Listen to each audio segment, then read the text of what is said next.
আচ্ছা একটু একটু যদি শেয়ার করতে যে এই সামনে ক্রাউড তারা আপনাদের জন্য একবারে অ্যাকচুয়াল নড়েনি, গাড়ি ছেড়ে দেবে বলেছে, তাও বলেছে আমরা যাব না। কেমন লাগছে একটু বলুন। আসসালামু আলাইকুম, সবাই কেমন আছেন? আচ্ছা, এখানে হোপলান পরিবারের পক্ষ থেকে যারা দর্শকরা আছে, মানে কেউ কারো থেকে কিন্তু কম না। ছেলেদেরও যেমন ক্রাউড, মেয়েদেরও কিন্তু ক্রাউড তেমন, ঠিক কি না? অনেক ভালো লাগছে, ভীষণ আনন্দ হচ্ছে যে আমার এই প্রিয় দর্শকদের সাথে আমরা একসাথে ভাগাভাগি করেছি আনন্দ, এবং আমরা পারফর্ম করতে পেরেছি আপনাদের সামনে। আর সিয়াম তো আছেই, একদম সব মেয়েদের ক্রাশ এখানে, হই হুল্লোড় পড়ে গেছে। আর আমার যারা দর্শকরা, এই যে সব হ্যান্ডসাম, সবার প্রতি অনেক অনেক ভালোবাসা। আর রনি ভাই, thank you, special thanks to you.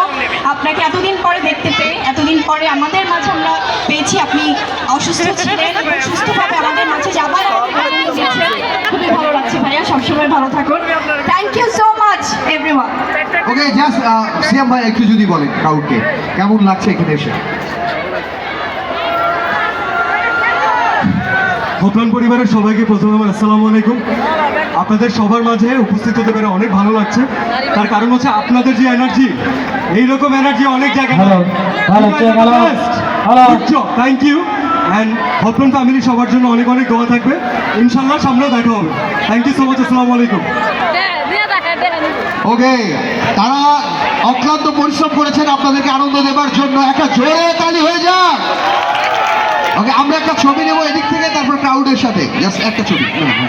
একটা ছবি হ্যাঁ, রেডি। এই এটা